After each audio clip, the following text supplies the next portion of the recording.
Salut à tous. C'est les Bodins en direct du Zénith de Clermont-Ferrand. Et comme promis, on se retrouve pour notre conférence de presse. Vite fait, bien fait. Hein? Voilà, alors, on en revient pas à mère du nombre de gens qui s'intéressent à cette nouvelle rubrique. C'est dingue. Des dizaines de centaines de gens. Par contre, alors faut pas nous en vouloir, parce qu'on va pas pouvoir répondre à tout le monde. Oui, bon, on fera de notre mieux, comme d'habitude. Ce qui serait bien, moi, c'est que tu fasses des réponses plus courtes. Tu n'es pas en train de me dire qu'il faut que je ferme ma gueule, là, des fois, non? Non. Mais ça y ressemble un peu, quand même. Non, allez, pose ta première question, plutôt que de chercher des claques, là.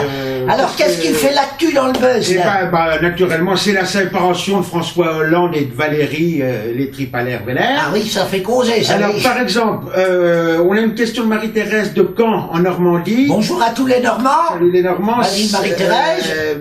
Madame Bodin, en tant que femme, comment auriez-vous réagi à la place de Valérie? Franchement, Marie-Thérèse, je dois te dire une bonne chose. Moi, président ou pas président, j'y dénoyautais les Mirabelles sur le perron de l'Élysée à Flamby. Non, on me dit, ça l'aurait peut-être dissuadé de faire du scooter pour un moment, hein. C'est vrai qu'elle ait plaqué sa femme 15 jours avant la Saint-Valentin, ça se fait pas, ça. Oui, non, c'est comme si un patron, il licencie un ouvrier une semaine avant la retraite. Oui, pareil. Et pareil, ça se fait, ça d'ailleurs. Oui, par contre, ça se fait, ça. Oui, ça s'appelle du dégraissage dans les grandes entreprises qui gagnent beaucoup d'argent. Et alors, je vais vous dire, c'est curieux en France. Parce que le dégraissage, ça se passe comme ça. On dégraisse en licenciant des pauvres ouvriers, des pauvres gars qui n'ont plus rien à manger, pour engraisser d'autres gens, des actionnaires, qui sont déjà trop gras. C'est comme ça. Alors moi, faut qu'on m'explique comment qu'avec des conneries pareilles, on va inverser la course du chômage. Hein. Ah ben, je veux le savoir. Bah, donc, vas-y, pose l'autre question, parce que je suis en train de m'emballer, là. Comme ça. Alors, une question de Manuel V. d'Evry.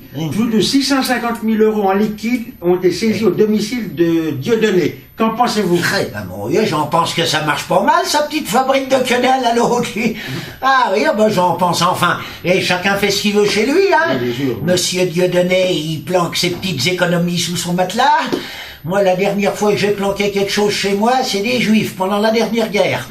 Ça m'a pas rendu plus riche, mais depuis, je peux me regarder dans la glace. Et ça vaut tout l'or du monde. Alors, par contre, il y a un machin que je comprends pas, c'est que, par exemple, tous les Johnny, les Cahuzac, les machins, ils vont planquer leur argent en Suisse. Oui. Les hommes politiques français, ils tirent la gueule. Là, Dieudonné, croyant bien faire, il met tout ça chez lui en France, puis ça va encore pas. Oui, c'est vrai. Alors, comment faut faire? Comment faut faire? Faut faire comme on fait nous. On n'a point une flèche. On peut pas être malhonnête. Ah oui, alors c'est-à-dire qu'il faut, en fin de compte, il faut choisir, c'est l'un ou l'autre. Oui, c'est l'un ou l'autre. C'est l'un ou l'autre. Si tu veux être riche, faut être un bandit. Oui. Et si t'es honnête, t'es forcément pauvre. Grosso merdo, on n'est pas loin du compte. D'accord, c'est ça.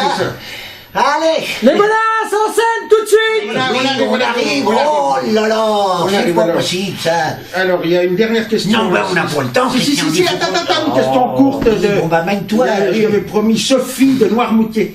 C'est pas la fille à Sophie. Mais non, c'est pas la fille de Sophie, il y en a à l'appel, elle habite pas Noirmoutier, la fille. Allez, là, enchaîne. Qu'est-ce qu'elle nous disait? Oui. Alors, Sophie, elle disait qu'elle avait lu dans Elle que faire l'amour 3 fois par semaine prolongeait l'espérance de vie de 10 ans. Oui. Qu'en pensez-vous? J'en pense que déjà, toi, tu vas mourir jeune.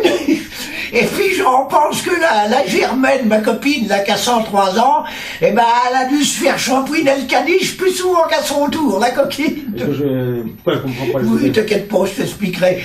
Bon, allez, c'est pas tout ça, on a fini, parce qu'il y a les Auvergnats qui nous attendent. Voilà. 3000 Auvergnats, mon Dieu. Ah, en rut par là, je te dis, ils sont au chaud, ils sont volcaniques, les Auvergnats.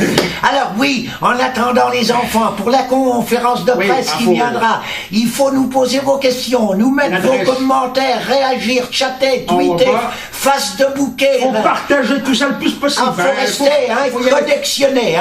Voilà. Allez, et salut. on se retrouve pour notre prochaine conférence de presse. Dijon. Ça aura lieu aux Zénith de Dijon. Normalement. Dans une petite semaine. Salut. Au revoir, à bientôt.